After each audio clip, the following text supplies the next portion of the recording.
Log on to www.bypatrickallmont.com.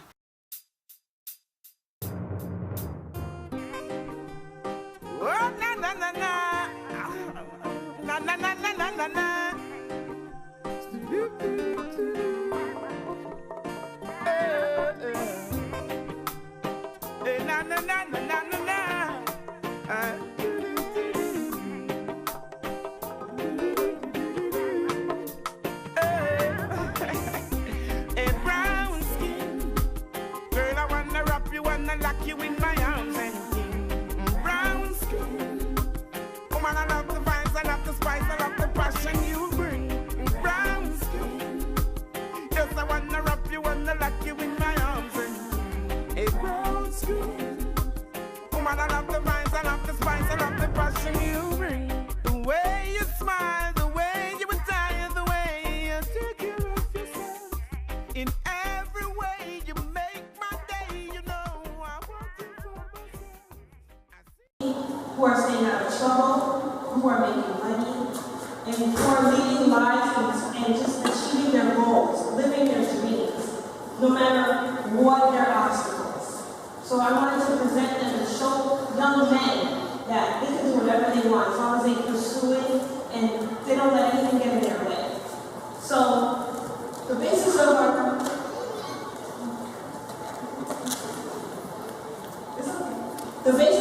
event is from a poem by William Ernest Hensley. It's the Invictus poem. I'm going to recite it and just kind of taking the words. Out of the night that covers me, black as the pit from pole to pole, I think whatever gods may be, for my unconquerable soul. In the fell clutch of circumstance, I have not winced nor cried aloud. Under the budgetings of chance, my head is bloody but unbowed. Beyond this place of wrath and tears, looms of the horror of the shame. And yet the menace of the years finds and shall find me unafraid. It matters not how straight the gates, how charged with punishments the scroll. I am the master of my fate. I am the captain of my soul. Remember that, guys. We are the captain of our souls. We are the masters of our fate. We have the power to make a difference in our lives and in the lives of other people. And this is why Cassandra and I decided to have this event today. So without further ado, we're going to present our first panelist, Ronald Joseph. He is the CEO and founder of Hoops for All, a coach, instructor, and mentor. He started Hoops for All in 2012 and providing individual group instructions for children with autism and specializes in training children with developmental disabilities. He's also held fundraisers for kids with autism, kids fighting terminal diseases, kickball tournaments, basketball tournaments with celebrities, all sold out events, raised a lot of money. And so give it up to this young gentleman, my friend, Roland. Hello, everybody.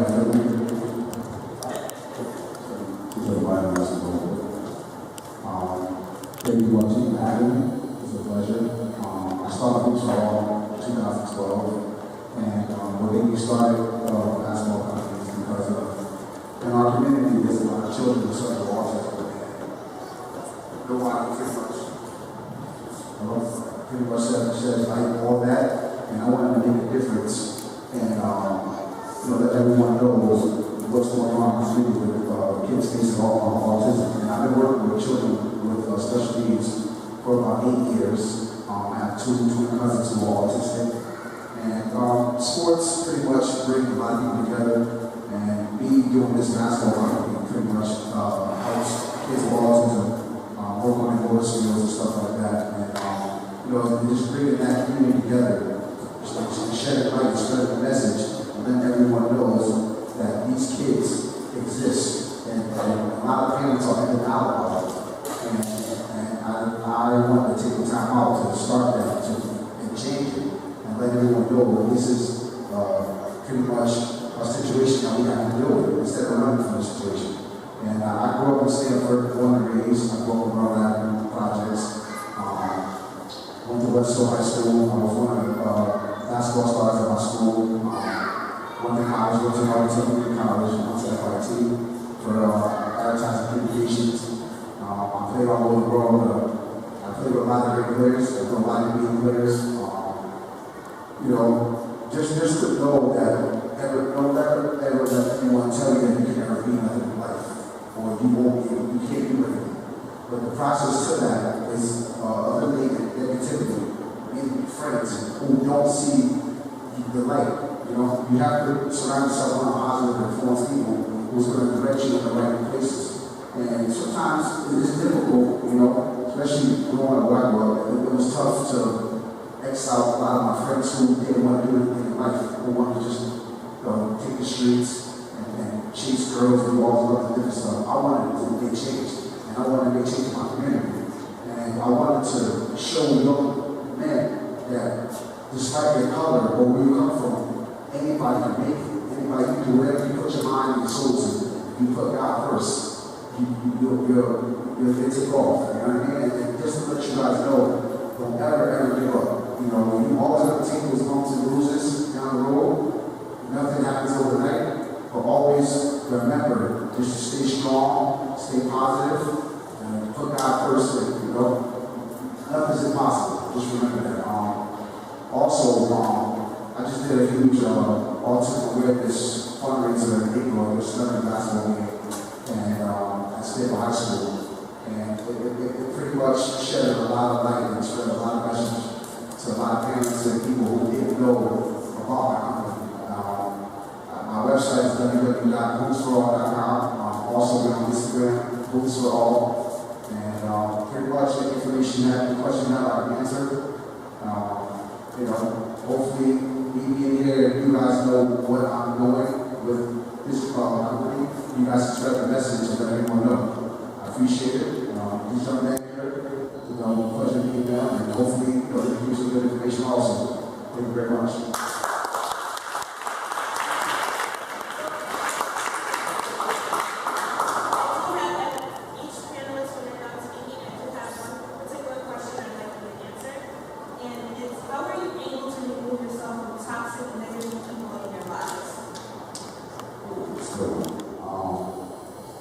Like I said earlier, just finding positive people. Just knowing the fact that, I mean, when we growing up, I seen a lot of my friends go to jail, die, and me visiting them in jail was the most scariest thing ever. And I said to myself, I would not want to be in a box with someone tell me when to get up, when to shower, what to eat, and being confined somewhere where I can't see my family, I can't attend graduations, I can't go play basketball with my friends, or I can't go on dates or whatever. You know what I mean? It just, I just that right there scared me, where I don't want to be put in a position like that. And seeing my younger brother who was put in that position, and he was taken away from us for 8 years in federal prison, and just seeing how it was a domino effect that affected our family, his kids, and affected our nieces and nephews, and it's just a position where I said to myself, and I try to spread the message to a lot of my young friends who are in that position, and I go visit and tell them, hey, you do have a chance, you know. It's somewhere where you don't want to be, pretty much, you know. It's a struggle because, if you do exclude yourself from those negative people, you are going to get backlash when people say, well, you think you all that, or, you think you better than me, and all this and that. It's fine. You're going to get that. At the end of the day, a lot of my friends, when I go back and visit or see them, they still do the same thing, So it's tough. It's really hard to really grab away from that, but you can do it. You just got to surround yourself with positive people who are doing the same thing you're trying to do, and you won't get in no trouble.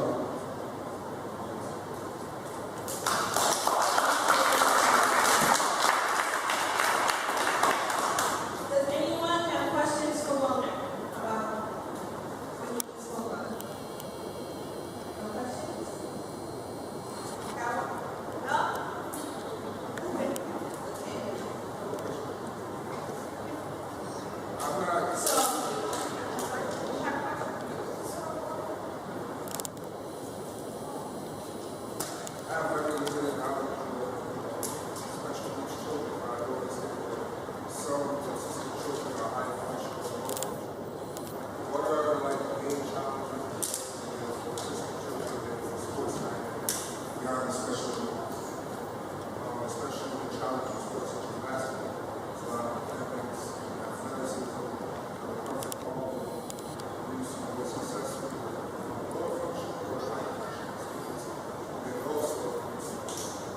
they say that most autistic children have an itch.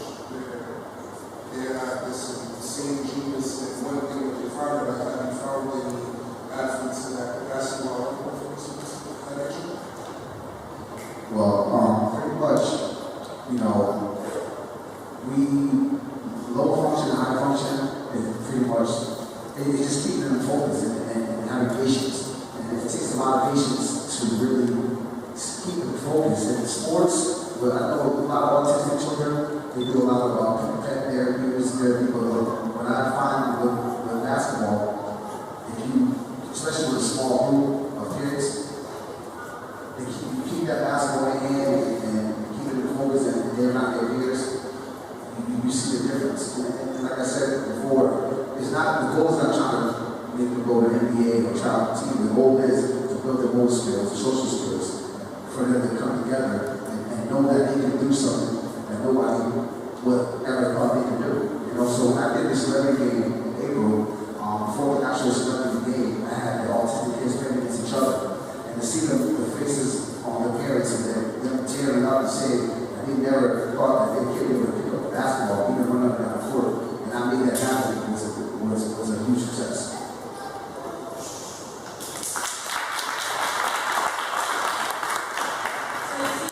Person can make a difference in so many lives, you can do it as well. Our second panelist is a young man. I went to school with him. He is absolutely one of the fastest growing entrepreneurs that I've ever met. His name is Sean Chambers. He is the CEO of Body Rock, Fit Lab in Hartford. He embodies the grit, perseverance, and resilience it takes to shine in the capital city. His passion for sports and music kept him focused, active, and aiming for the stars. For a while, he was a songwriter for a lot of big names, such as P. Diddy, 50 Cent, Jordan Knight, and many others. But it was his passion for fitness and athleticism that led him to come back home to create Body Rock Fit Lab. And it has become one of the fastest growing training facilities in the Hartford area. Give it up for Sean Chambers.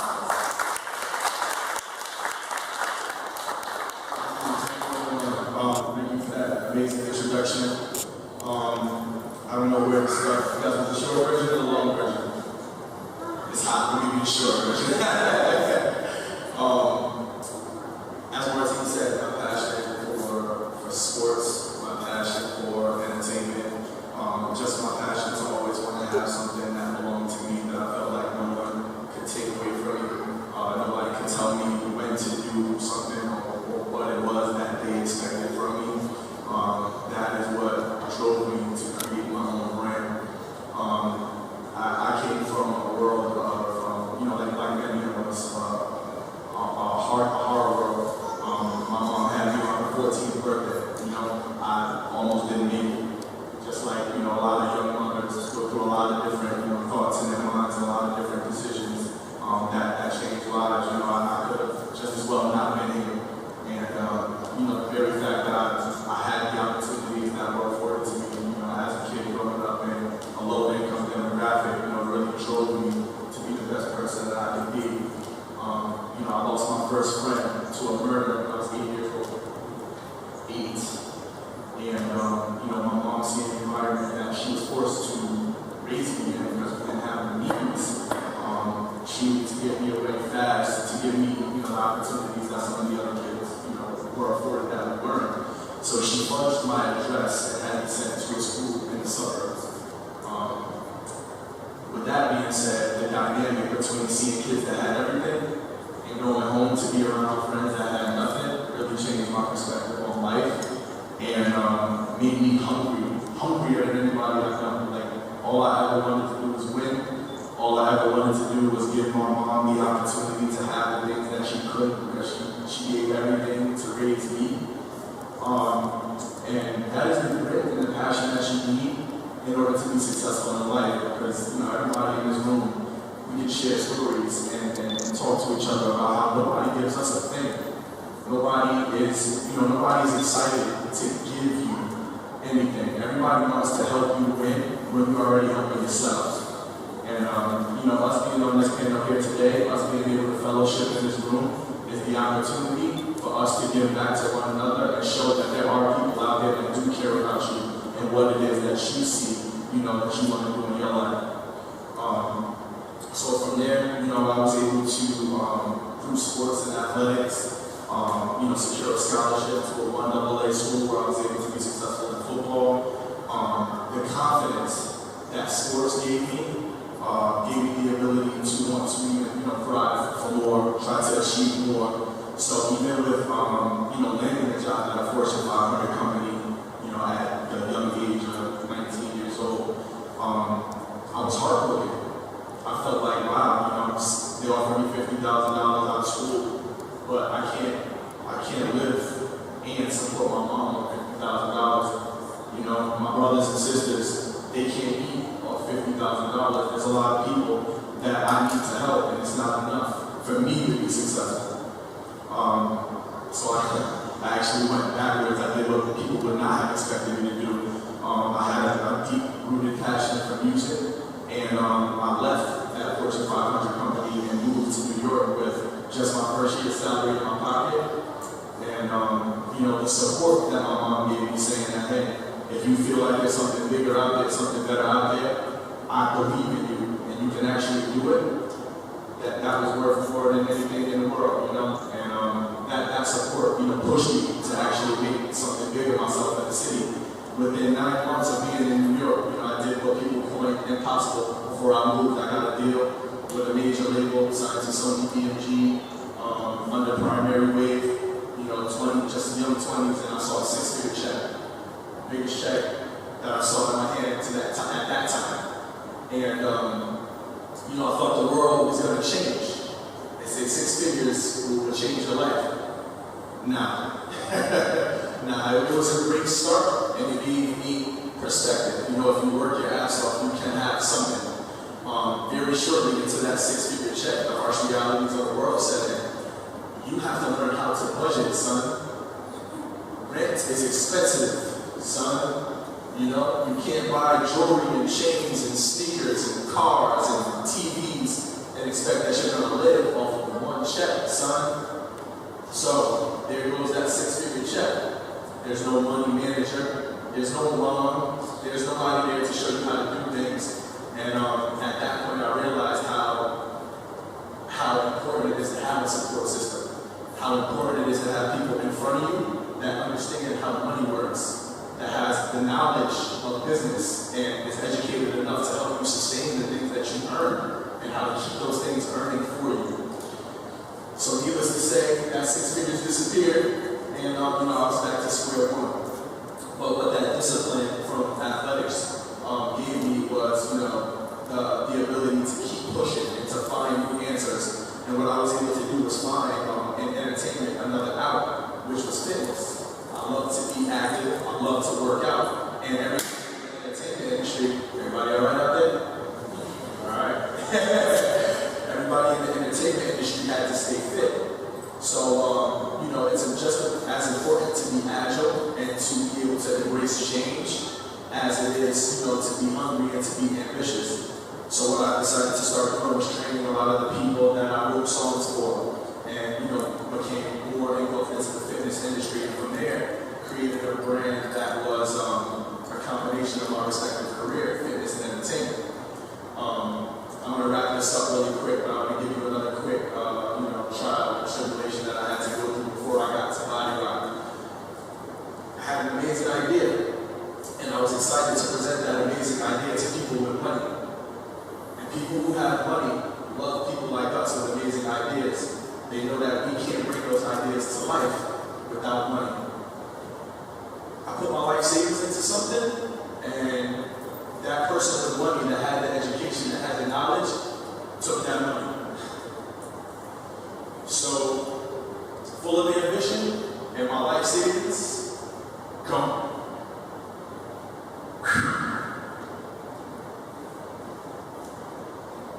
Discipline, dedication, hunger. I knew that I didn't want to stop, and I wasn't going to let that failure drawing board. I created, a comprehensive fitness program for the kids.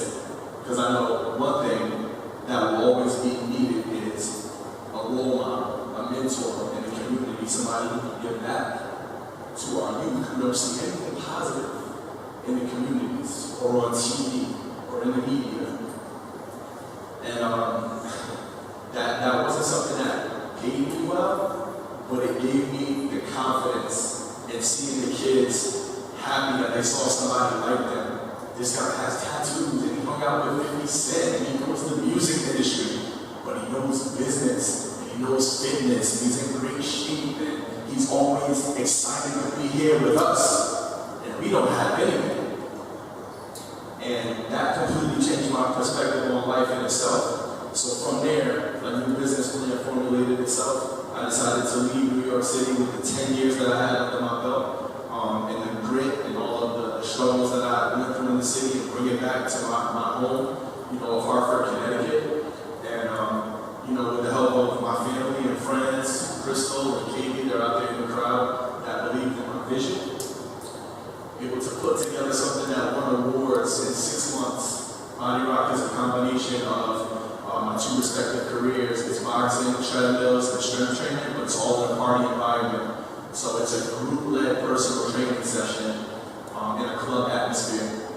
Signature mood lighting, live DJ entertainment during the workout, smoothie bar, 50-minute, 1,000 calories, and our state has eaten it up, and it's amazing.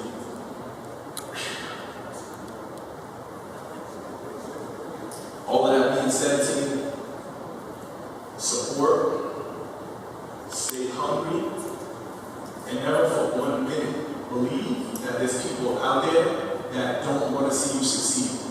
Because without ever seeing any of you, I believe in all of you. And if ever I have the opportunity, which I have right now, to sit down in front of you and help you find a way without hitting the walls that I hit, I'm always open to do so. Via phone, via social media, via sit down. Sean Chambers, Body Rock.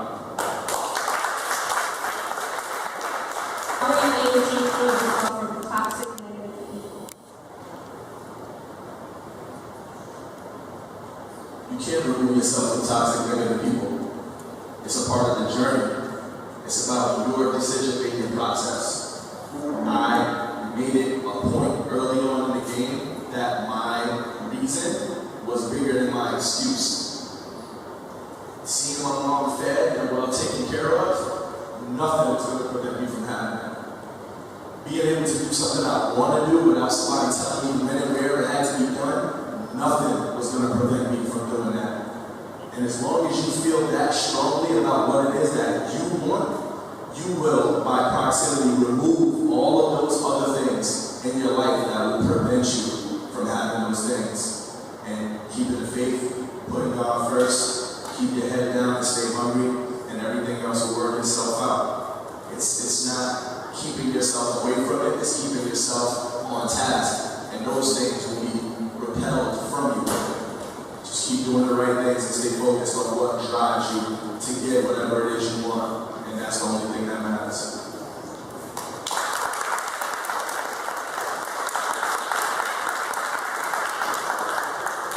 Thank you. Perfect example of what not giving up means at all. Doesn't matter what happens, you keep trying, you keep going. You just gotta believe in yourself. That was the main thing. You gotta believe in yourself. So we're gonna take a little break from your panelists for a minute. I have Kevin Payne of the Resume Brothers here today. He's gonna give some advice about creating a resume, presenting yourself at an interview, what to do, what not to do. So Kevin Payne of the Resume Brothers.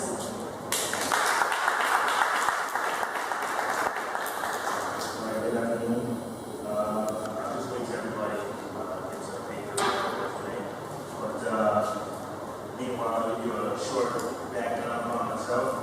My name is Kevin Payne, one half of the Resume Brothers. My brother is Wesley Payne, who was on vacation. He's on his way back. Well, it's good to sit here. You guys are ready for a show. Martine wouldn't keep him away, so I did. But I myself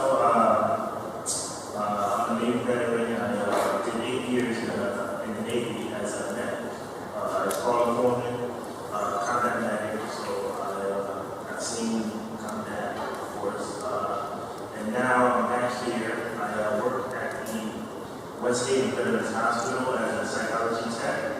I work in human study research, so we do research with the veterans, whether it's right now, currently I work on research with insomnia, with veterans with PTSD or chronic mental illness.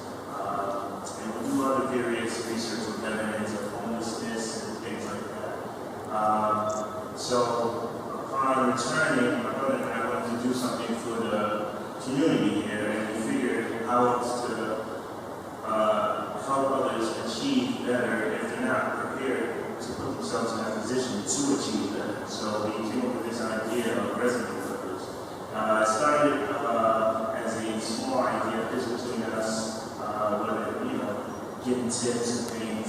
But then we put out an email, we put out, took to social media, and the feedback we got was amazing. People started sending us resumes and asking for our help. So we came up with the name, and that's where we started. So everybody has a resume in front of them.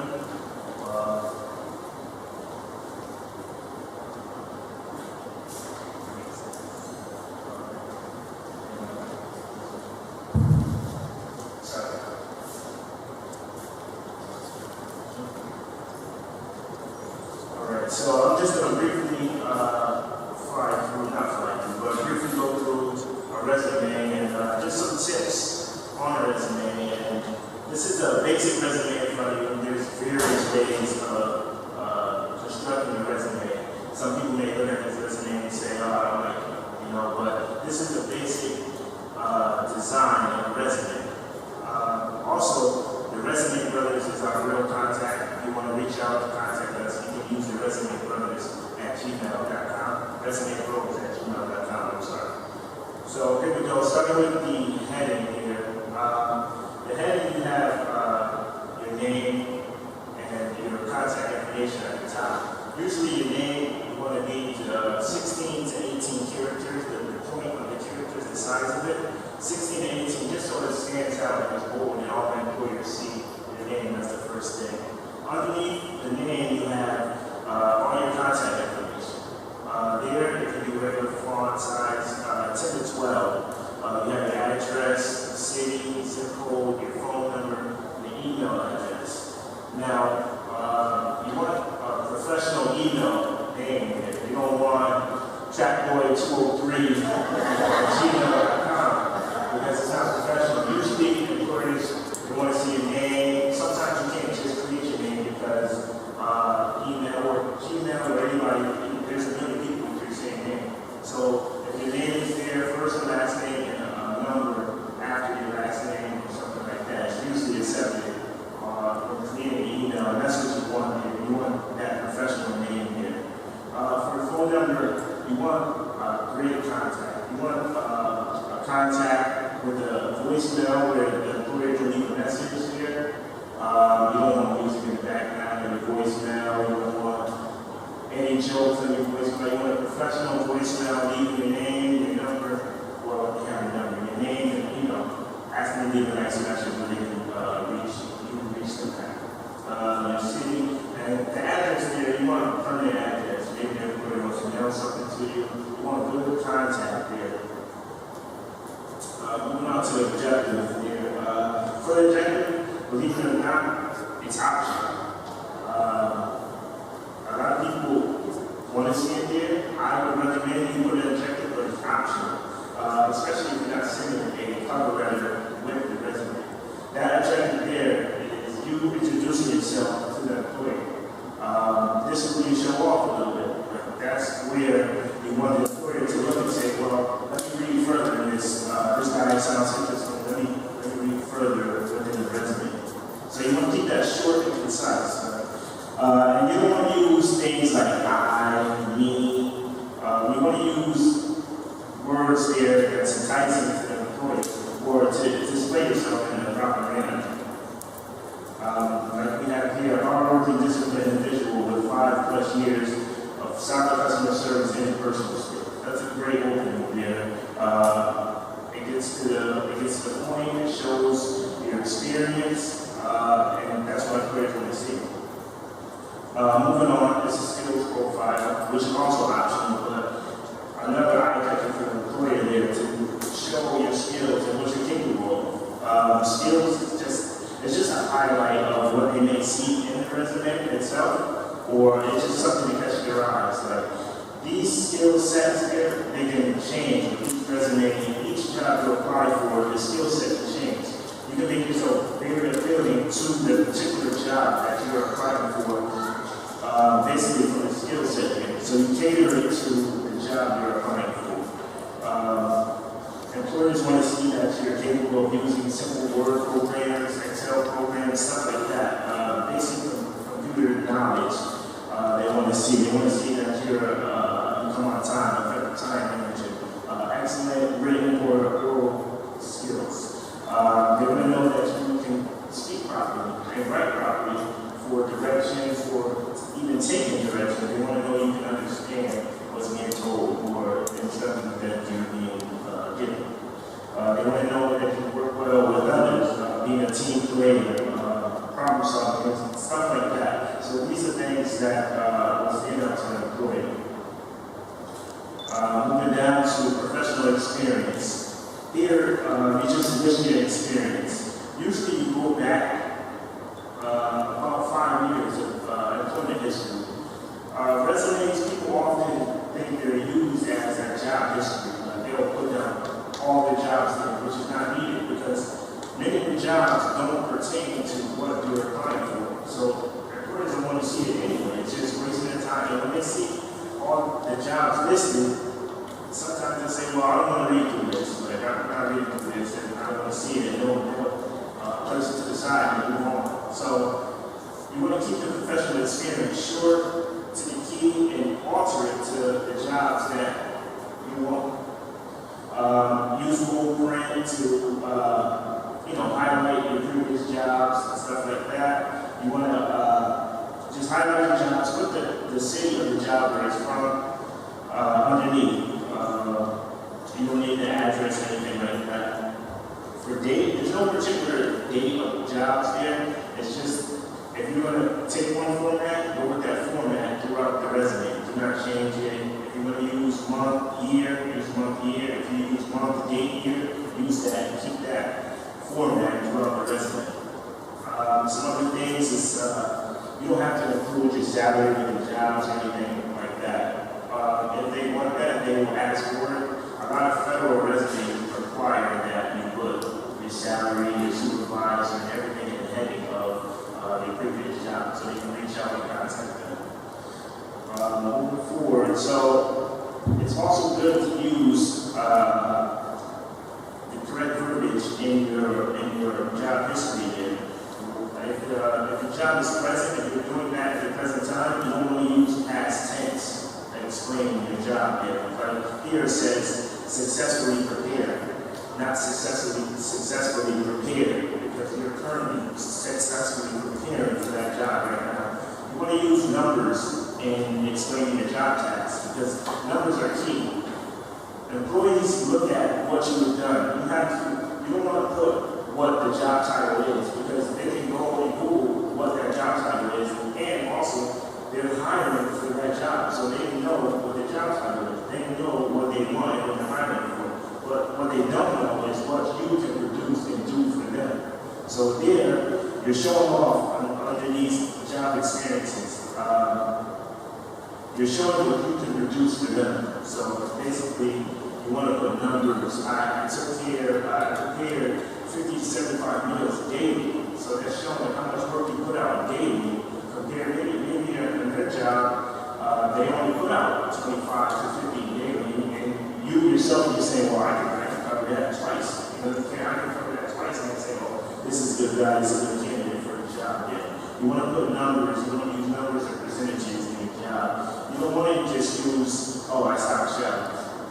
That's it. You need to go into detail to show that you're capable of taking care of the job and being what they want.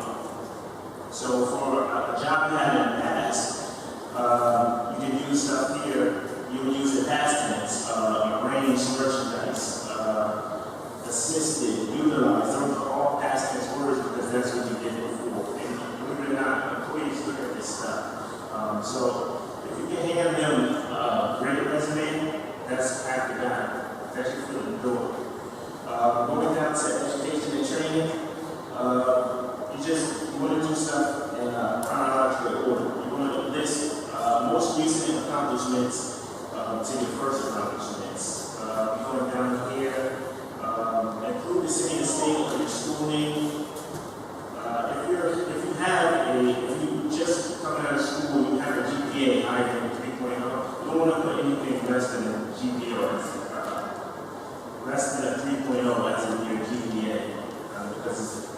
not appealing to most. So it's not mandatory to reach GPA, because if you graduate with a degree, whether you're in the bottom of your class or top of your class, you have to anticipate a career. If you volunteer places, you can put your volunteer work and education and training, or any form of professional experience. You want to put everything down as appealing to the position that you're currently using or currently applying for. Even if you finance your education, so if you maintain your 3.5 GPA while working part-time to pay 75% of your tuition, you might want to include that in underneath a school with your graduate degree. It just shows work ethic on your behalf. And that's about it. This is a basic resume here. So any additional things or categories that you want to add in to your education, course projects, research projects, certifications, for instance, that's also efficient enough to put down there. So that's about it. Covering the resume here. To wrap it up, I'll just give you some key things. You use the resume as your marketing tool. That's the first thing an employer sees as your introduction, and it's everything. So it's a first impression for your employer. So you want to make sure it's proper. Your resume should be 1 to 2 pages, preferably 1 page, covering all the material in there. Your document should be balanced, everything should be aligned, and just maintain proper placing of everything on your document. And last but not least, proofread your resume. If it takes you 3 times, just go through it line by line. This document at home here, I printed it out 3 times. Because I printed it, I looked at it and said, oh, I missed that. I'm not proofreading, and I can't hand you a proper product. So I printed out 3 times, one over it, just for not proofreading. You have to go through it over and over and over again. Because if you read something, your eyes are so used to reading it, you won't pick up an error the first time. That's about it. One thing that if your resume is on point, if your interview skills are on point, there's one thing that will prohibit you from a job even looking at you, even piercing at anything on paper. Anybody? They don't have one thing. Salary? No? Your appearance. Anybody else? Say it. Huh? I can't hear you. Your appearance. Oh, before you even get there, they just have your name. That's all you need. They just have your name. Huh? No. Huh? No. Social media. Social media. These employers will just take your name and go straight and search your whole social media. So be mindful of what you put on social media. Even your profile picture, you have to be mindful of what's there. That's the whole thing now. They want you to look at you and they want you to consider you. If they see your social media page and you're holding a 40, a blunt on your social media page, that's it.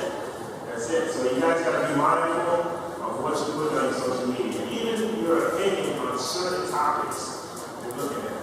So that's it.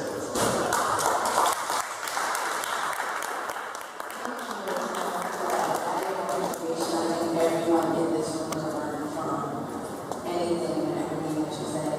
We want to take some time out and introduce the vendors. First, we have Carl Mitchell. Sorry. We have Carl Mitchell, the author of 365 Hip Hop, Daily Quotes. He's going to speak a little bit about to support this event. Like, these are the type of events that we need to see more of, so I'm thankful for everyone here. Give yourselves a round of applause. Once again, my name is Carl Michelle, best-selling author of 365 Hip Hop Daily Motivational Quotes. And if you're familiar with the mainstream music, when you turn it on, most of the things you hear is destructive. They talk about sex, drugs, money, and violence. So what I wanted to do is just extract the positivity out of the music, add my motivation and daily affirmations to it. And as KRS-One says, if hip-hop has the ability to corrupt young minds, it also has the power to uplift them. So I wanted to take that approach and do something different that's never been done before, and it is actually ranked as #1 amongst teens and young adults. So this is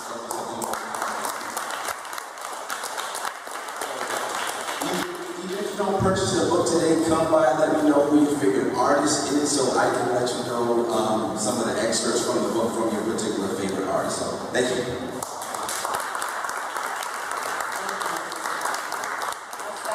Is Ramon Rachasso. He's going to tell you a little bit about what it is that he does. Peace, people. My name is Ramon Ramos. Some of y'all know. Basically, what I do is I'm an artist, and my passion for art, and what I do is I try to bring and unite our people again through art, because we all know that our people, we're colorful people. At some point in the early 90s, we were actually stripped from that, and they put us in white tees and white sneakers. And actually, I think in Stamford, Connecticut, they got labeled as white tee gangs. You understand?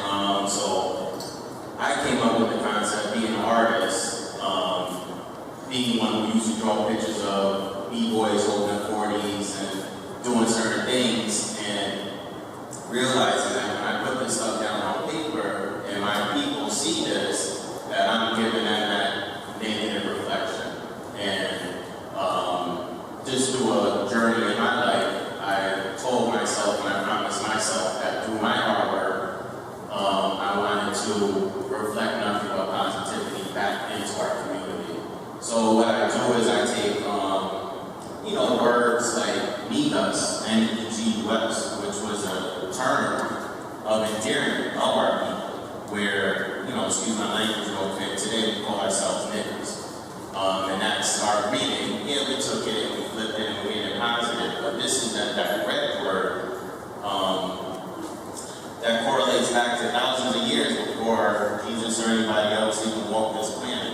This is our church, these are our people. We walk these earth as kings, queens, gods, and we're in a room filled with them all today. So I feel very blessed and honored for my friend Martine that, I did a show in New York yesterday, ran up here today. I'm thinking I'm gonna be late, I'm here like 2:30, but I'm glad that I made it. I have my little table set up, just because it's a powerful event. And I also do pop-up shops and I also do community events like this, and I'm hoping to network with some of you guys and, basically, we need these rooms packed. We need hundreds of kids in here. We need hundreds of parents, hundreds of fathers. And we are out there, we're all out there. Things like this connect us, but it's our job to stay connected with each other and not let these brothers and sisters that are doing these positive things in the community, we gotta stick strong, basically nowadays more than ever, just because of the sign of the time. So you guys can feel free to check out the stuff, grab it, or whatever I'm also doing that today. But that's about it. They have too much potential to be doing nothing. So I said, you guys want to make cupcakes and have fun? They was like, yeah, we make money. So I decided to do this with my friend's son. And what it is that they do is they make green cupcakes. They just started. This is their second event. They can do birthday parties. They can do whatever event you would like them to do. They can be here. They are available. We are making a website. This is legit. If you have a kid and you see the potential in them, you need to be that parent to push them. Regardless if you gotta invest in your children. If you don't invest in your children, no one else will. So I decided to do this with my friend. I don't know if you have anything to say. He doesn't have anything to say. I kind of covered it all.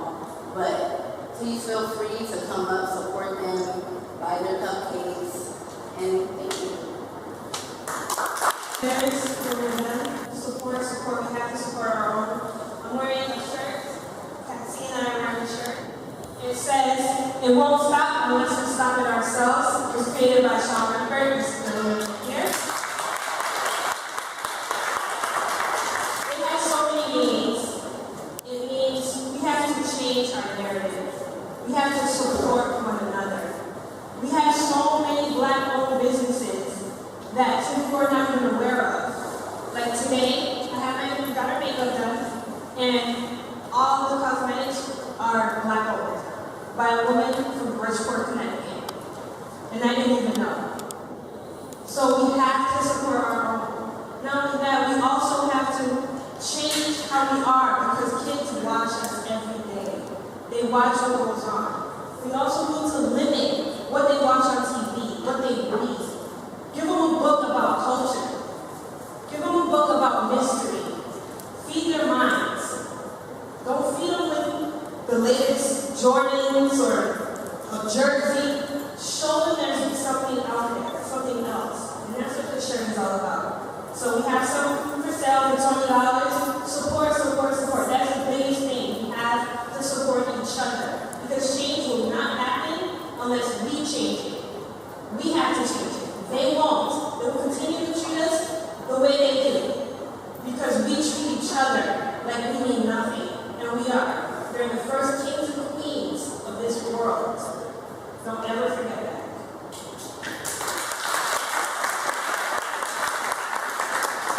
So my next panelist is Tavon McCoy. He came all the way from New York.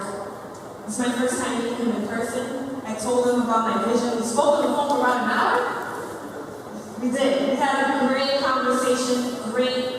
You're an awesome person. Just from talking to him on the phone for an hour, I felt inspired, motivated even more to do this event.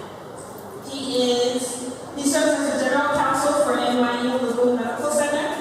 He attended law school at NYU School of Law, graduated in 2012. He received his bachelor's at Southern Connecticut State University. He is also the president and director of Capital Investments and Development for Innovative Legal Solutions, LLP. It's a firm which primarily specializes in sourcing capital for capital developed projects such as hospitality resorts, natural resources, and technology, mass media for events, and also celebrity business development. Tavon McCoy, guys.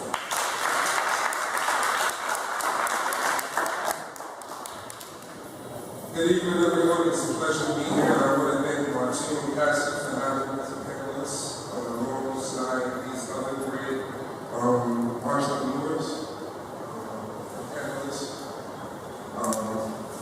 Thank you for coming out in the heat. My story is very similar to the rest of the brothers on the panel. I grew up in a rough neighborhood. I grew up in Bushwick, New York, pre-gentrification Bushwick. Often watch police officers come and take payrolls from the local drug dealers. The most successful people that I would see growing up were the drug dealers. They had Lexus cars, but they were really them. If they had been given an opportunity, they probably have been CEOs of Fortune 500 companies. The only difference between most Black men and women who don't succeed and fail are those who are granted opportunity. I was fortunate enough to grow up with a loving mother, a dad who was a victim of the penal system. Watching his struggles inspired me never to go to jail. I just really wasn't about that life. Unfortunately, I didn't have any teachers who believed in me. So, like everyone else, I picked a sport. I wasn't good at dribbling balls, but I was great at hitting people in football and running track. So I used that. I had some great coaches who believed in me from Connecticut. At Southern Connecticut State University, they gave me a full scholarship. My mother, although she only had one child and had a decent job working for the city of New York, she most definitely could afford to help me pay tuition, even at the state school. So she told me that Black paid a scholarship or she would do one back else. And I knew that had I not left my neighborhood or my surroundings, I probably fall victim to many of the things that most of my best friends had. Most either fell victim to the streets, they began selling drugs, they began stealing, robberies, and different things of that nature, or they became placated because, unfortunately, I had to make tough decisions in life. In New York, it's very expensive to live. It's a pretty short and strong experience. It's very hard to obtain a college degree while working a And so many times life becomes more important than your dream and your goals of making a degree to achieve what you want. I was fortunate enough to obtain my degree. I spent 5 years in the military, U.S. Army. I realized that being a soldier for 20 years wasn't for me as well. It wasn't going to work for me. Came out, used my GI Bill, my Gregory GI Bill, and started studying for my LSAT. I had many people that told me that going to law school was an obtainable goal for me, and that I should do other things, even some family members. But being an unemployed veteran, I had nothing but time on my hands. My oldest daughter, she was very proud of me today. She was around 3.5 years old at the time that I would study. And thank God she was very quiet and I ended up acing the LSAT that I could be able to NYU 100%.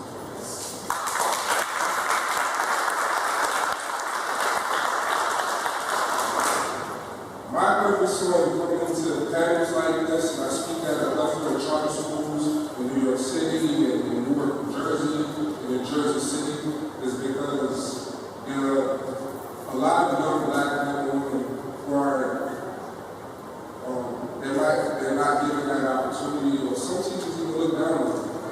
When most teachers come, they see me in court, they're like, oh my God, you're an attorney.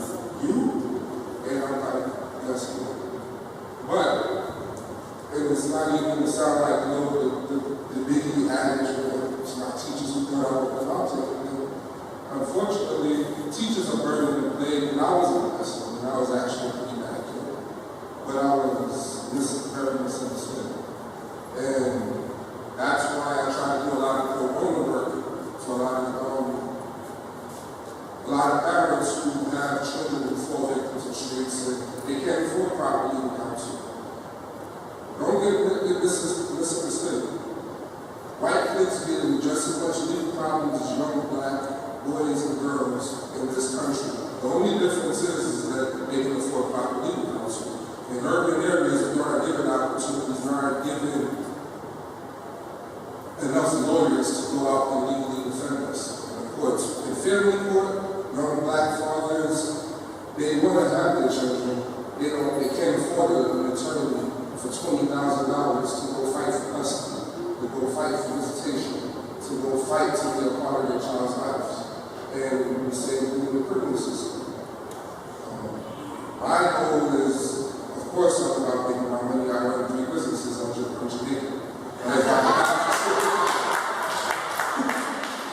And I also have 2 children, so I'm forced to be very advantageous and industrious to support my children and their lifestyle. But I try to do as much pro bono work as possibly, as much that I can limit my time to, because I understand children.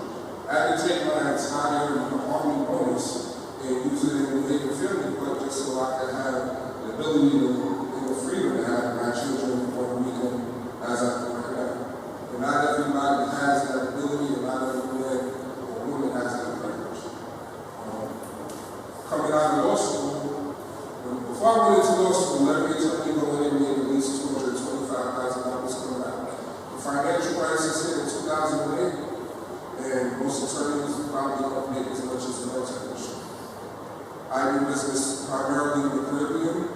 I help cash poor West Indians who have a lot of land, beachfront land, or prosperous land that they can help develop. I bring them investors that help in development, and I capitalize on them. We're doing business in Ghana right now. Some in Somalia, some in Eritrea. The point of what I'm going to say is that I couldn't wait for an opportunity, and I had opportunities granted for me on the General Counsel for NYU Medical Center, but I was at 2 children's loans.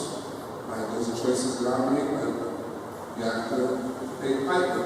So I have to be very industrious and try to support my children.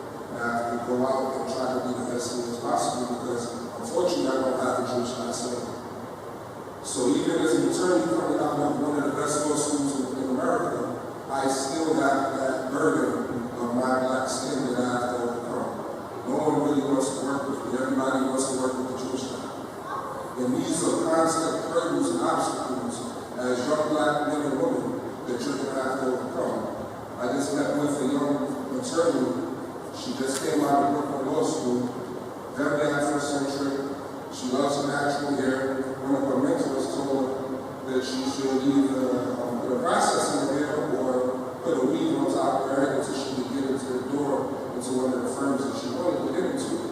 I told her my first offer coming out of law school was, I got an offer from Cleary Valley, it's an amazing law firm.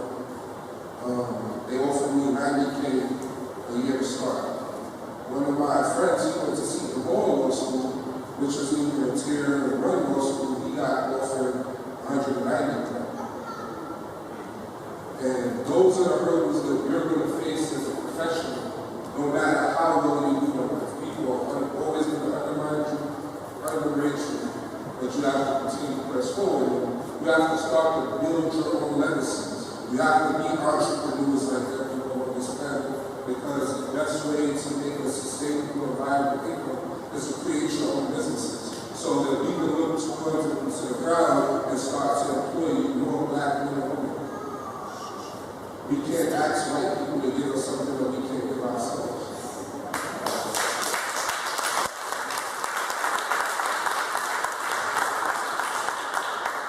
Yesterday I was having one of my fraternity's barbecue, and I honestly thought this was going to be more of like a Black Lives Matter event. So I was bringing myself more abreast on local law, municipal laws here in Connecticut.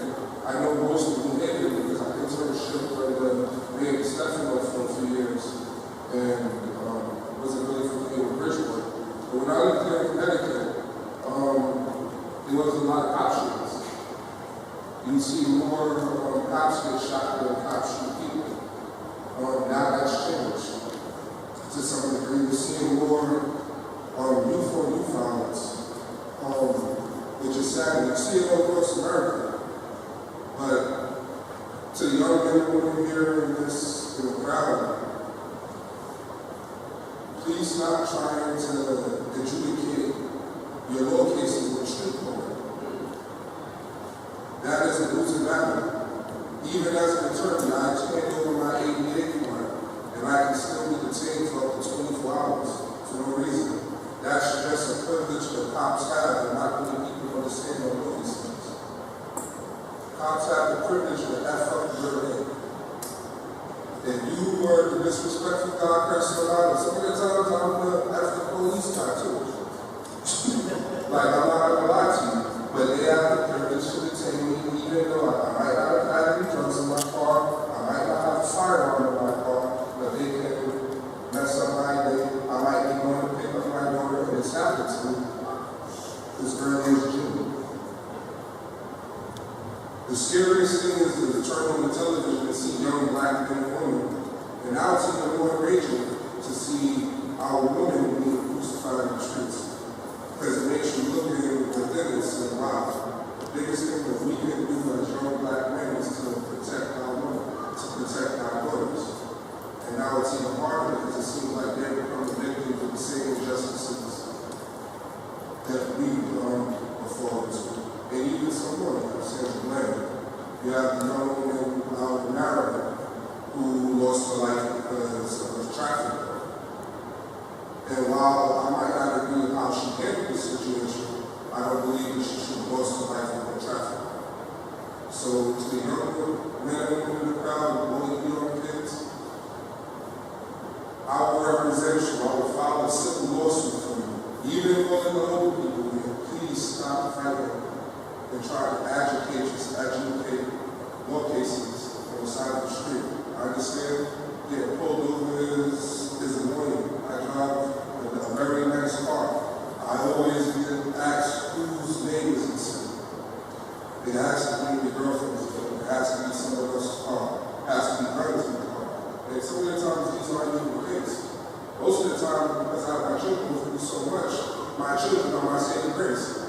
They don't want to put me through the rest of them and have my daughters see me dragged out on the floor and stuff like that, so they let me go. But usually when I'm by myself, that's not the case.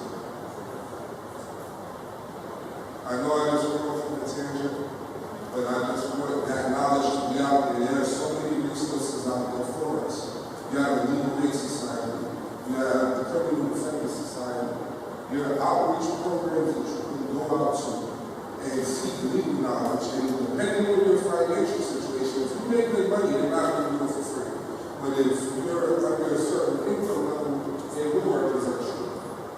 And there are attorneys such as myself who will take on pro bono cases just because they're passionate about the cause. And if you cannot find an attorney, there are attorneys that will take it on. You just have to speak to the right person. Martina has my information, and I will most certainly and definitely. If I can't help you out myself, I'll bring on the counsel again.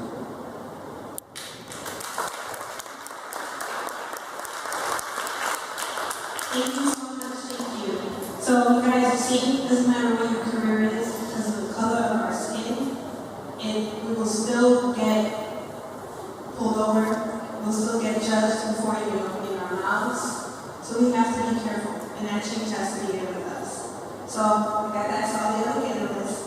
How have you removed negative and toxic people in your life? I still have it. Unfortunately, negative and toxic people tend to be good business in my line of work. But all jokes aside, growing up, when you grow up in a tough neighborhood, a lot of your friends, your closest friends, might be those negative and toxic people. I had a first-hand experience growing up without a father, and because he was incarcerated, I knew the plagues of it. It sucked. So that was the scariest thing to me, losing 12 years of my life to the penal system. Unfortunately, too many young men and women aren't scared of losing their time to the penal system. Luckily, you have a lot of, I like to call the youth now lazy criminals. They're not selling drugs on the shot straight no more because they can't make enough money to buy Giuseppe's and whatever $1,000 shotguns like the slippers out there. They're stealing. But the thing that they don't understand is that once you start robbing the federal government, you're talking about football numbers. So that's the scary aspect of what's going on in our society, that people are doing too much credit identity theft, credit card fraud. If they ain't doing that FDIC, you might as well go inside with a rock and paper if you're going to do that, because it's the same risk. But in terms of removing toxicity from my life, I found solace in the church from the age of 14 to 18. Sports was one of the great things that helped me. If it wasn't the track and field and having great AAU coaches taking me around the country, they basically removed me from my environment to give me the opportunity to succeed. Because if I wasn't involved in sports, I can't say that I would be any different from some of my friends that fell back into the streets. And that's just true.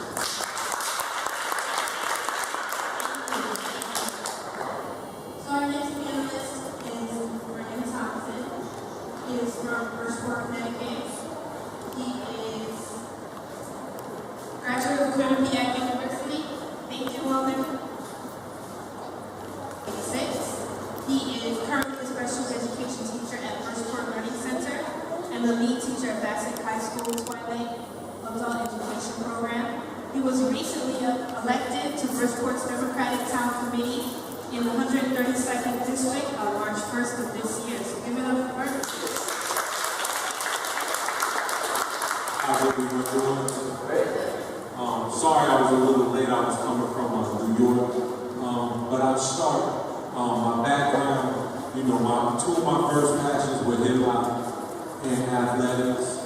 And I was a coach at Albertus Magnus, which is a Division III college. I played basketball at Quinnipiac University. So I started coaching. My coach from Quinnipiac, who was assistant, became a head coach at Albertus Magnus College, and he brought me in as an assistant. So as an assistant, one of my major goals was to get Bridgeport kids, especially, the opportunity to become collegiate athletes.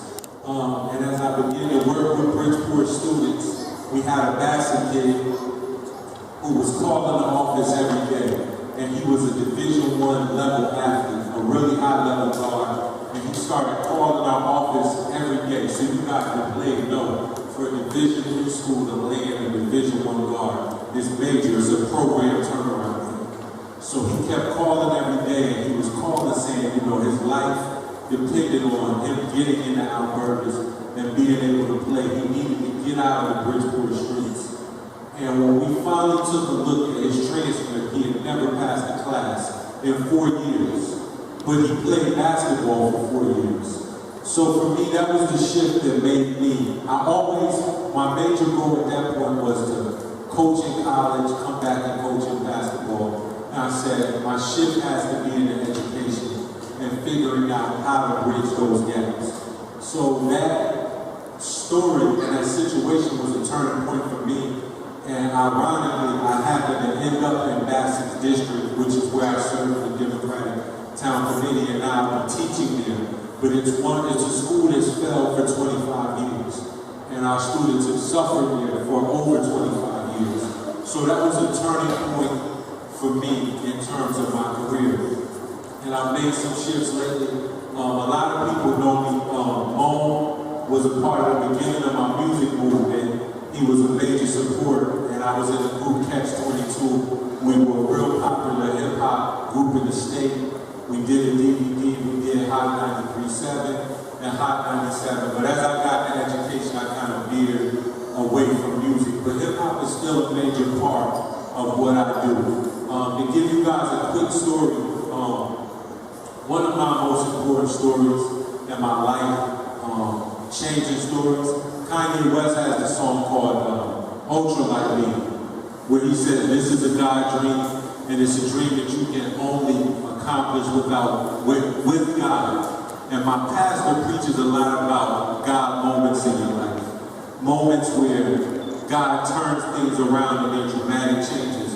But in college, there was a major shift for me. And it started in high school. I played high school basketball. And I went into the coach's office at 5 in the morning as a sophomore. And I went to a school that was predominantly white, and there was institutionalized racism. And I knew, I should have played more. I knew there were a lot of things going on that weren't right. And I knew if I brought my father in, it would have been ugly. So I went in myself, I talked to him and I said, look, I performed well at camps, but what's happening in this program isn't translated. I'm a sophomore, and I wasn't on varsity, and I'm better than a lot of guys. And I told him, I said, look, a lot of people have told me I have Division I potential. And he said, nah, son, that's not going to happen. That's really for the best. So at that moment, I decided that I was going to be a Division I player. I was going to be a Division I scholarship athlete. I made it up in my mind. When he said it wasn't going to happen, it changed my psyche and I became determined to do it. I went to prep school and I had a lot of D2s and I was right there at D1, but it didn't really cross the line. So I went to Quinnipiac as a walk-on and I did well, but we had a lot of talent. I was really a great teammate, and that's one thing the coach liked about me.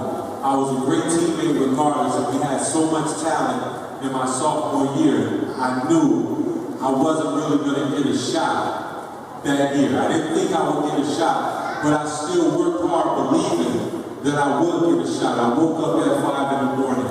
I put in extra work. I didn't abuse my body. I was one of the only athletes that didn't smoke and drink. So I really took things serious, and I was a great teammate, and the coach respected that.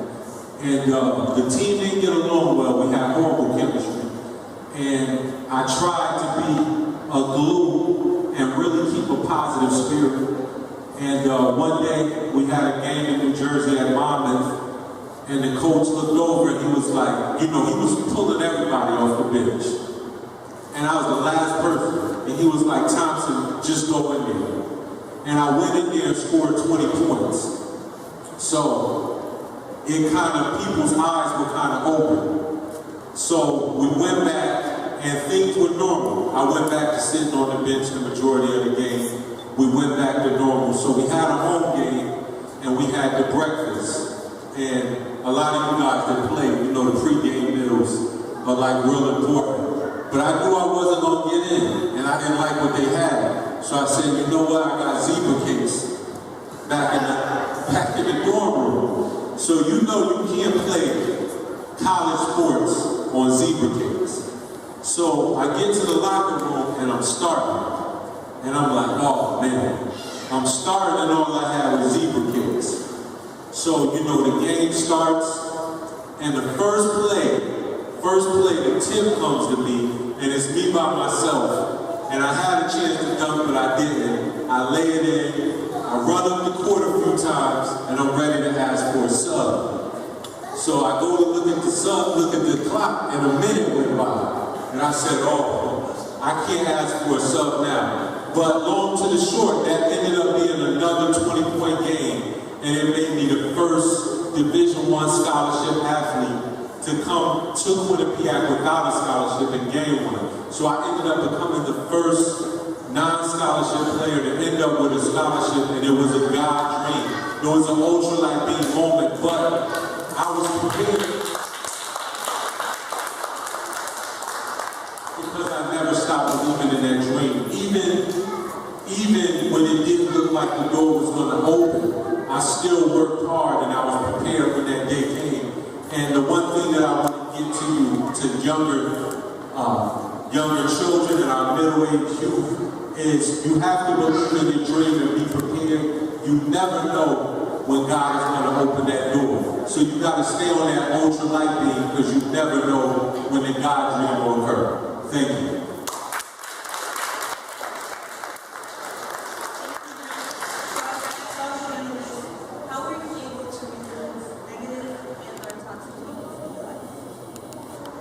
I'm going to tell you guys a quick story because my dad was a preacher and preachers use stories a lot. Now one of his favorite stories was, and he was a country preacher at that, so he was in North Carolina, but he used to tell a story about there was an old country farmer who found a snake that was beat up and bruised. And the farmer nursed this snake back to health, took care of it, and while the snake was hurt, he was able to rub it, talk to it, and feed it. And as the snake got back to full strength, he was rubbing it, feeding it like he was when it was hurt, and the snake bit him. So the farmer looked at the snake and said, after all I did for you, why'd you bite me? And he said, I was a snake when you helped me. So my nature is still that of a snake. And I say that to say, sometimes you don't remove toxic people totally from your life, but you have to be honest about who they are and what they bring to the table.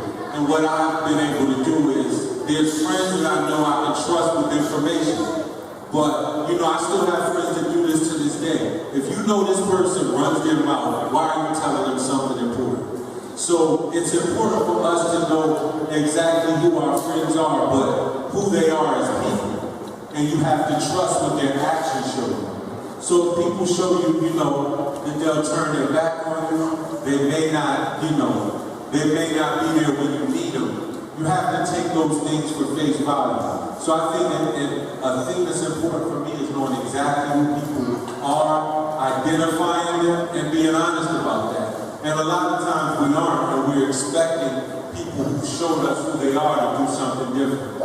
So I think as you grow up, you meet people, you know your friends that have your best interests, you know your friends that you can depend on 100%, but that's not everybody. Some people are good business associates, as the brother said. They're good for business, but you know already, they can't watch your kids.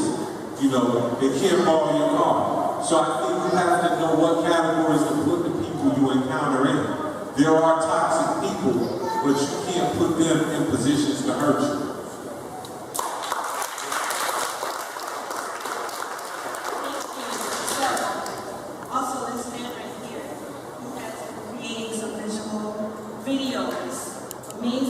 Amazing music, and I'm going to play the second visual he put out on Facebook. It's called Occupier Streets, and it's off his Soulmatic Masterpiece mixtape. Sure, go ahead. The main reason, one inspiration is the Hip Hop Coach right now, the book, and I'm working on doing a hip hop classroom. I don't want to put too much out there, but I'm building my writing assignments off of his book. Me and a colleague of mine, we're building our writing assignments off of the quotes from his book. So you can give him a hand, because it's a great resource that we're using.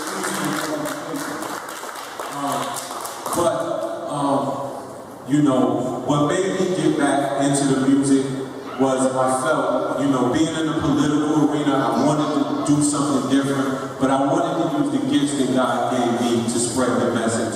So I did 2 records. The first record was Father's Day, and that was really for a lot of my brothers who were fathers, and I see how hard they work and how everything that they do revolves around their children. And that was really the meaning of Father's Day. That Father's Day for brothers that are good fathers is not a holiday, but it's a 365 continuous way of life. And that was the first record that I put out. And it was reposted by Bishop T.D. Jakes, which totally, it was about another 25,000 views in about 3 hours after he reposted it. But, you know, the second song that I released was Tied into Black Wall Street, which I am a spokesperson for, and it's called Occupying Our Streets, and it's occupying our streets economically, on the education circuit, and one of the most important inspirations for that was knowing that right around the corner in Little Liberia, our ancestors thrived economically and had their own community. And there's 2, if you want to leave here, you go on Main Street, but Main Street ends at the arena, you kind of have to come back around. But there are 2 of the oldest historical houses. So Occupy Our Streets is about us taking control of our streets economically, taking care of the education circuit. And one of the greatest challenges for Black men to be an example is to build a home. Not only being a father to our kids, but finding a wife and being faithful men, which is a major challenge for Black men, but it's something that we all must strive to do. So Occupying Our Streets is taking control of our streets totally, economically, spiritually, and on the education front. Thank you. So, we're going to play it. Please listen to the words. His message is so strong. I listened to it like 20 times in a row. Please listen to the words. Amici was so generous to sponsor the location this venue for us today. So I appreciate my good friend Cassandra Charles, probably didn't hear me. But give him a round of applause for doing this.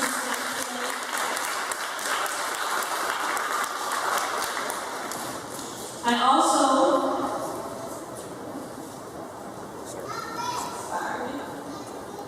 also want to thank our photographer and videographer, Patrick Omar. His website is mypatrickomar.com. So look him up. He's a great photographer, great videographer, and support. We also want to thank the generosity of DJ Bam Bam, the youngest in charge. He is an amazing DJ. Thank you so much, Bam Bam.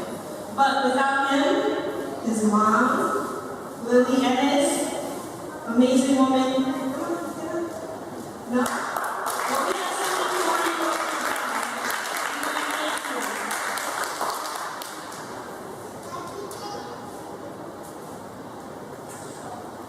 I want to thank you guys for coming out today and supporting us, supporting this event. It means a lot to me because, I mean, I love our Black men. They're kings. We have to start treating them as such. But they also have to start treating themselves as such.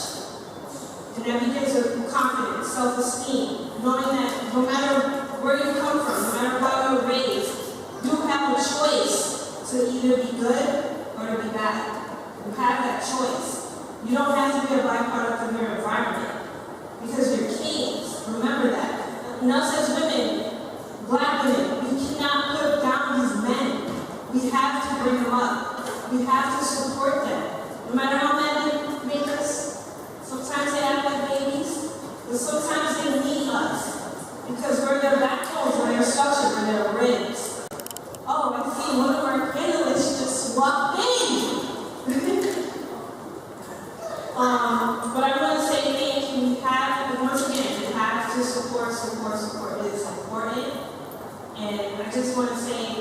Thank you so much.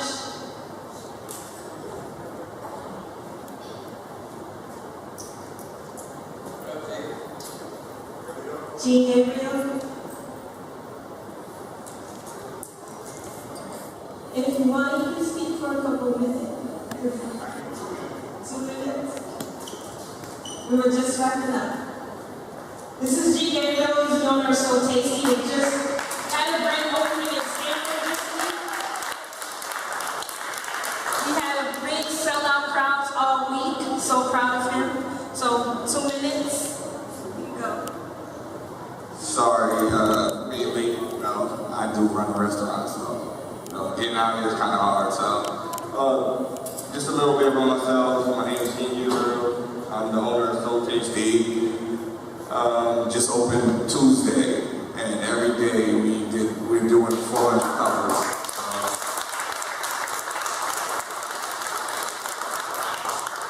You gotta understand, the way the world is now, it's kind of hard for black owners to actually rise in Stanford point blank. Especially in that Greenwich area line where it's a lot of Caucasians and they don't want us there right now, trust me. But with God, all things are possible, so he's not letting me leave anytime soon, so I ain't worried about it. Pretty much, I gave the system 7 years of my life. I was in jail for 7 years. And throughout those years, I grew within myself.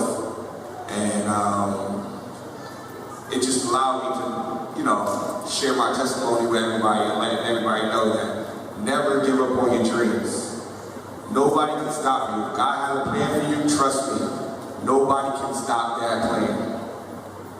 And as you can see, I got my own restaurant now. And with a record or nothing, or with a record, that didn't stop me at all. I was grinding every day. I worked 2 jobs. I drove to Hartford from Stanford every day for 6 months for school straight. No sleep, nothing. Because at the end of the day, that was my goal, to own my own. Nobody can tell me what to do. Nobody can tell me how to do a menu. Everything is about me. And I try to relay that to my staff also. I give second chances to convicts. I give second chances to people that lost jobs before. Because I know it's hard out there to find a job. I've been there. So for me to actually give back to the community is a blessing. You know, it's not only for adults either, I do it for kids too. I do a sneaker giveaway where I give away 10 pairs of Jordans. I give back book bags. I do basketball tournaments. I do movies for kids. If I got it, trust me, the kids will have it too also. Because at the end of the day, there's not a lot of mentors or that stature that's really to lend a hand out to the kids that are really looking for role models. Because the role models they're looking at right now are the role models that's giving them a pack and telling them, go sell this, bring me back my money. They look at that person as a big brother. So many lives are being lost in the street because there are no guidance out there. I fell for it, but I woke up though. And when I woke up, my job was to make sure whatever lives I can save myself, I'm gonna go do it. So with that being said, thank you. I'm sorry for being late.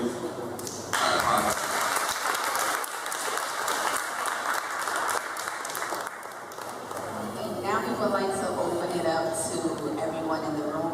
If anyone has any questions, we'd like to have a Q&A. If anyone has any questions for any of our panelists here. Raise your hand. You want to come up? I have a question for all the men on the panel, principally Taiwan. What's your last name? Thank you so much. Taiwan, sorry. How do you suggest that, especially with our youth, that we teach them to combat nepotism aside from entrepreneurship? The best way to combat nepotism is to become nepotism. We have to. The best way to combat nepotism is that we have to become nepotistic. We have to place ourselves in positions to be more influential. Like this brother said, he gives ex-offenders opportunities for employment. I try to bring on 3 young black interns every summer. So this summer I have 3 young black men working at my firm. Because of legalities, I know I'm not to bring on young women, but I also place 3 young black women as well. Nepotism is a part of life. None of my uncles are partners in the law firm, so I didn't have that opportunity for someone to grab me by my shoulders and walk me into the firm. But if we keep continuing to build and start our businesses from the ground up, it might not be the conglomerates, but we can help those that are closest to us. So I found out about So Tasty, my friend Shania Monique. She blasted it on Facebook. I've never met this brother, but I knew about his restaurant. There's also one of my other friends, she does breakfast meals in Norwalk. I love eating soul food. So those are things that I'm probably to come visit his restaurant soon, and I go eat at Torian's restaurant as well. We can't really combat nepotism, but we just, as black people, I hate the crabs in a barrel adage, but we have to really start pulling each other up. My daughter asked me, can we take those shirts there in front? I said, no, you can't take them, but I'm going to buy it when they're done. And that's how we start. When others have businesses, we can't ask for discounts because we won't go and ask the white man for a discount.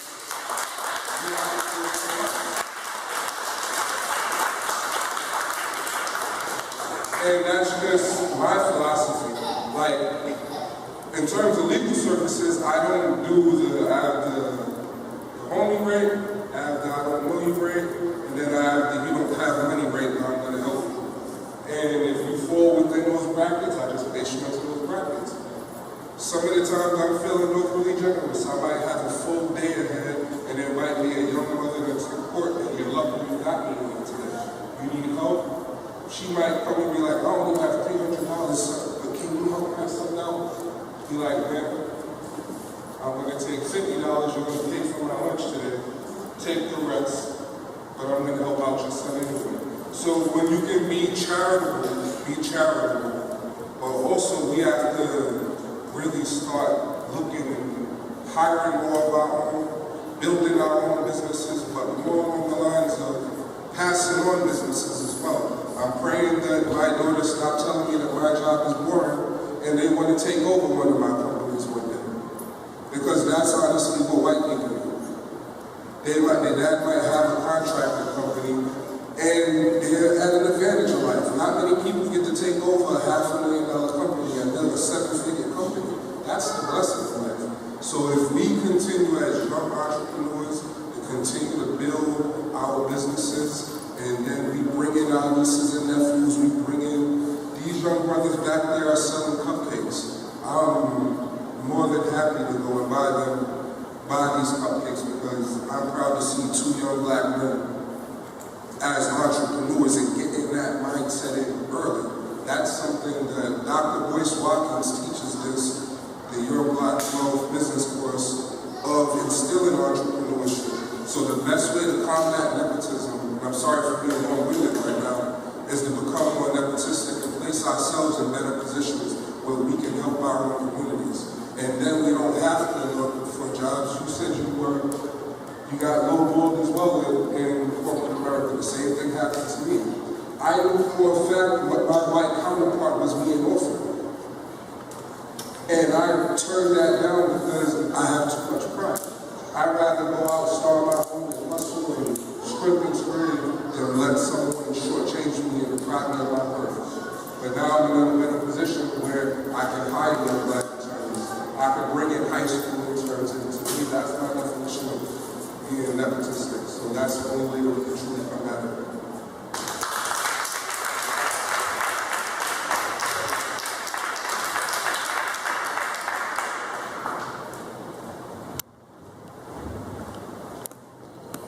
Thank you. This question, well, for everyone, Gina in particular, but anyone who wants to answer it. in an urban society that glorifies gang violence, that glorifies sex, drugs, and just crazy things on the radio, what do you tell someone that is deep in a gang or involved in the street life in terms of an escape route?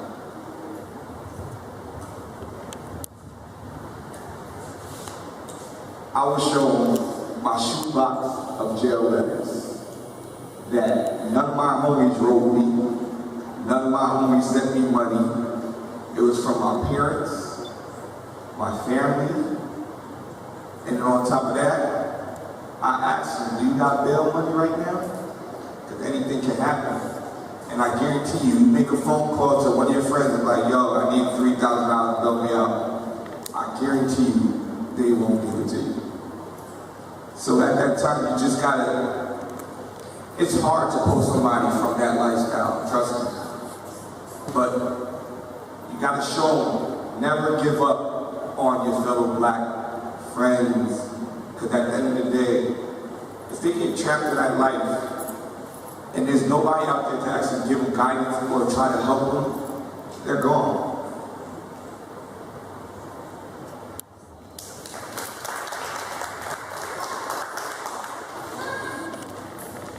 So thank you all, you guys are amazing. I enjoyed hearing from you.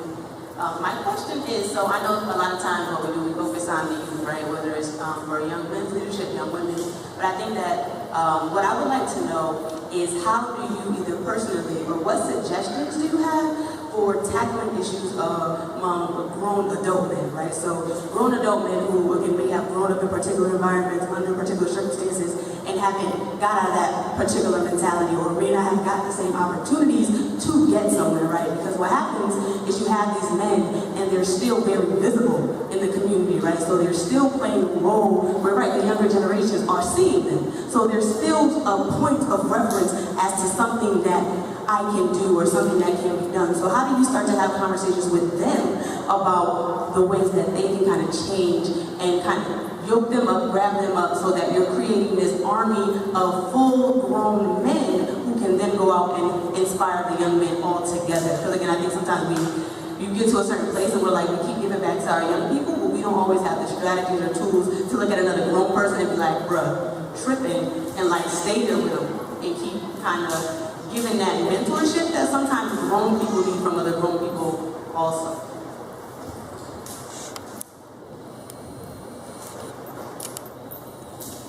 That's an amazing question. And I think a lot of times, a lot of our grown men in the community are victims of their own pride. I can't speak for everybody on the panel or how to change everyone, but I think what I've done really well on my own is leading by example. A lot of my peers are just not around, they're gone. And that's a strong example to be able to put in front of, a man who has power in his community but is not using it to its full potential. But to be, top of your class in a college that people said that you weren't able to go into a school and be a Division I, Division II athlete, to be signed to a record label and be on TV and be visible with, who people coin, the role models are quote unquote, role models. And then to come back into a community and see yourself in a position of power, they're watching. Even if they're not doing the things that they're supposed to be doing, they see what you're doing. And that to me opens up gates for a lot of discussion that may be difficult to have, from their minds. No other man wants to go to a man and admit that he doesn't feel like he's doing the most that he can do. And sometimes, a lot of times, it's just an eye-opener. They don't even understand that the kids in the community are looking up to them as pillars for strength and knowledge. And sometimes it just takes for somebody who is visible or somebody who's taken the liberty to be a leader, to step up and say, hey, regardless of what you think, you're not going about this the right way. And this is your position, and this is how you are viewed. And, like my man said, sometimes it's difficult to remove them, from those positions and from that thought process. But if there's Gene and Vernon, and there's myself and all these gentlemen from the panel, and we're continuously making powerful moves and, joining together to do amazing things, at some point in time, they're going to have to cave because they won't be the majority forever. As long as we continue to do the right things, they're going to have to fall in line because we are going to be the power. The people that are doing the right things are adding value to our community, showing people that there's a better way to do things. At some point in time, it is going to take precedence. So we just have to not be quiet. We've been given the ability to shine and position ourselves to do major things and force our powerful men to use their powers for the right thing.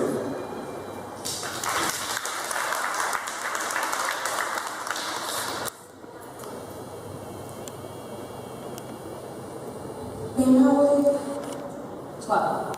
So we have a 12-year-old and my son's about to be 18. My son's Isaiah right there. And I'm going to say I love this. My team is one of my dearest people in my life. And I think that although we're having this, it needs to go to the community. So this is perfect, but I would love for you guys to come back and redo this. Everybody.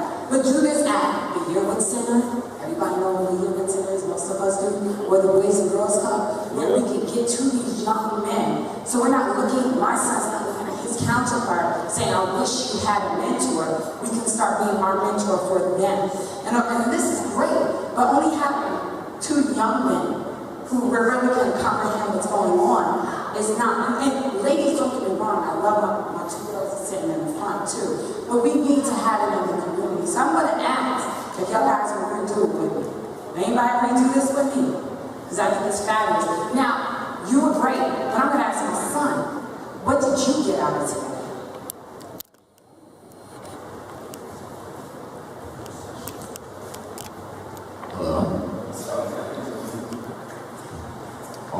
One thing I think I got out of this is that seeing all you guys come from some of the basic I grew up with mom that had me that she was really young and she struggled to raise me and my sisters, and we were still struggling, but she tries her best to do everything she can. And me not having a really big role model of but sports and dance, and seeing that something good can come from it, and seeing how I have a lot of friends that see the same thing or here right now, same thing what I'm listening to. So it inspires me more to continue my path of doing sports and going on, getting into college, and showing also wanting to show my friends that this also exists, not just for me, not just for him, not just for my sister. I want to bring them here as well and show them that this exists and there are people out there that like me and us that wrote in their that came out and did something great for me.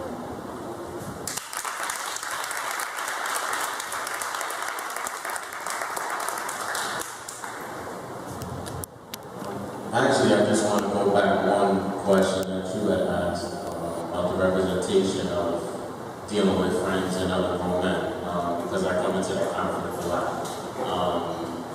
What I find out about what I just do experience is that it's hard to get tell another grown man where to piss at, that's the terminology we use. But as a man, we can sit up here, I can say these brothers look good, they handsome, you guys are looking sharp and stuff, but at the end of the day, the ones that can really change this, I don't know if you guys see Chirac, but it's our women.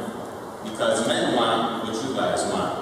If the female didn't make Jordans popular, then we wouldn't want those. Because when the male buys the Jordans, he's figuring that those Jordans are going to make him look better, feel better, and maybe he'll have an opportunity through a false illusion to try to get this woman. You understand? As a man, I don't get dressed every day to go out and say I'm going to try to impress some boys or guys, but then I'm doing it to maybe attract the likeness or the eye of the woman. So I think in our community, if our black sisters say that the nonsense is starting to become less cool and the realness is starting to become more cool again, that's when we start to see the change. That's where the change, I think, will start to happen. But when you see our sisters going out, starting companies, landing amazing jobs, educating people, taking care of families by themselves without the help of American household, they're probably the strongest. We probably all, I'm speaking myself, I was raised by my mother myself. She had a woman in the household with son and brother. And I know a lot of young brothers that had the same thing. But unfortunately, we can't bend trees when they grow, to answer your question. So, it's sad to say that some trees are going to bear good fruit, some trees are going to bear bad fruit. Some are going to fall off the branch quickly, but some are going to be picking, just got to pick the right ones and make decisions. Like, it's about, like Martin said, how do you remove toxic and negative people out of your life? Like, even I might have some good family members, like, they're not into the things that I like. You know what I mean? Like, I like to go to steakhouses on different wines sometimes, I go to Starbucks. Or when I'm thinking with them, I might have to enjoy a six-pack and chill on the stool, which is cool, but I know that I can't do everything in their world, but they can't do everything in my world. And sometimes we have to leave people behind to go ahead. And so that might even be our family members. Like, we can't say every black man that we can try, we need to give you the knowledge to help yourself. If you're not going to help yourself, and if you don't want it, it's not going to help you. Everybody on this panel sound like they use sports to get into college. I wasn't a straight A student. I had a 7.4 GPA and a 9.80 on my SAT score. If it wasn't for me being an athlete, colleges wouldn't even took me in. And teachers told me that you're lucky you're good at sports because you don't even get into the schools. So unfortunately for a lot of our young black men, the only opportunity that they have the opportunity to get into schools is to dribble ball or run with football or be good at some form of sports. We get it together much later in life as the black men raising two young brothers. I know for a fact women are smarter than that. We catch on to things a little bit later in life than what girls realize very young. We're in another world. Let me say, we were sure. It is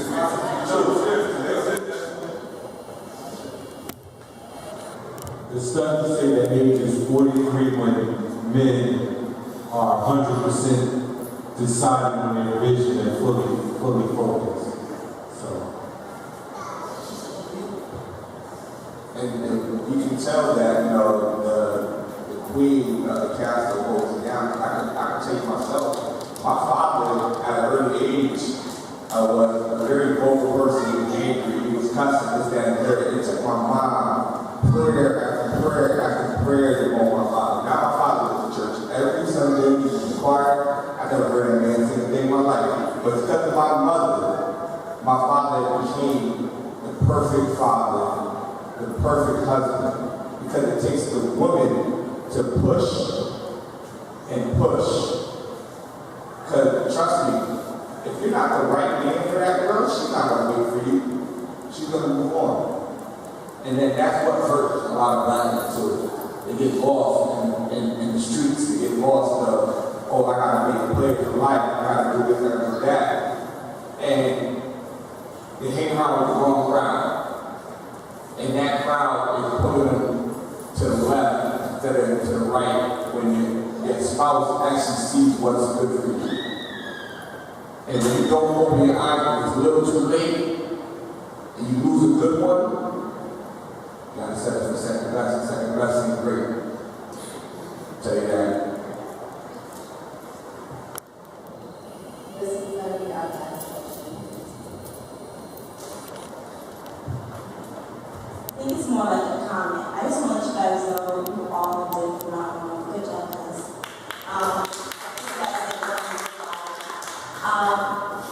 I know how hard it is out there. I totally get it.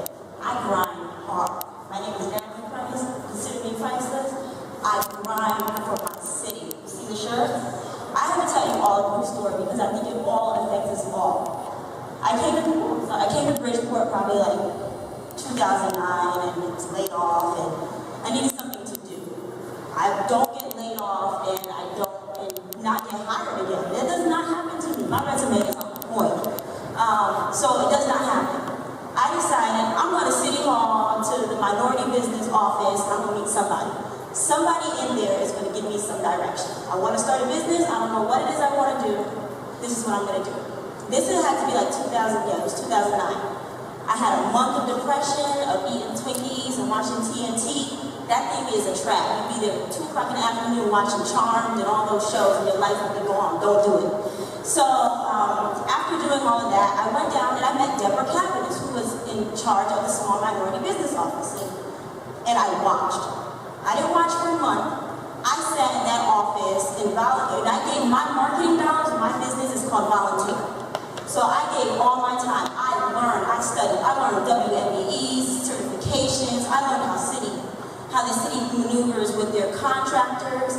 I decided to start an event business, and I did that for a little bit. And then I just changed my business as it goes to become crisis consultant.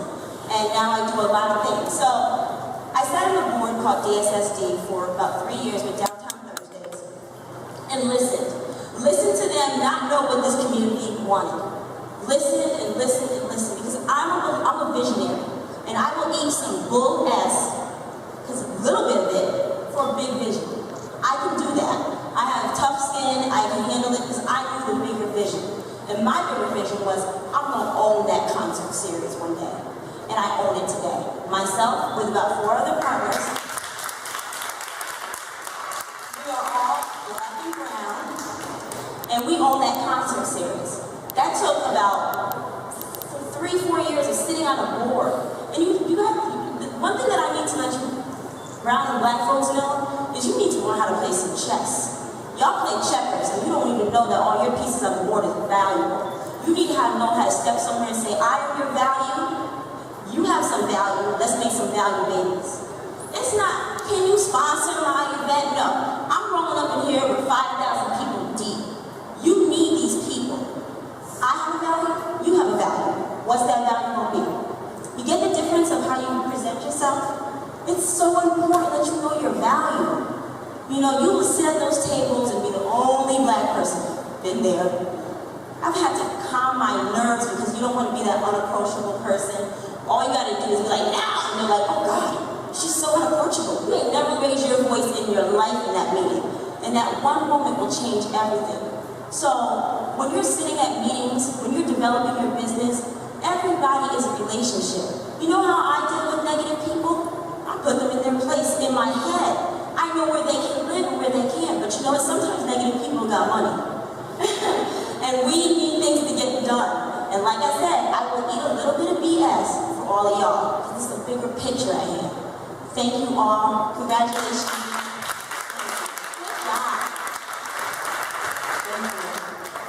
We have one more closing comment from Margaret first. Thank you everyone for coming here and thank you for buying tickets.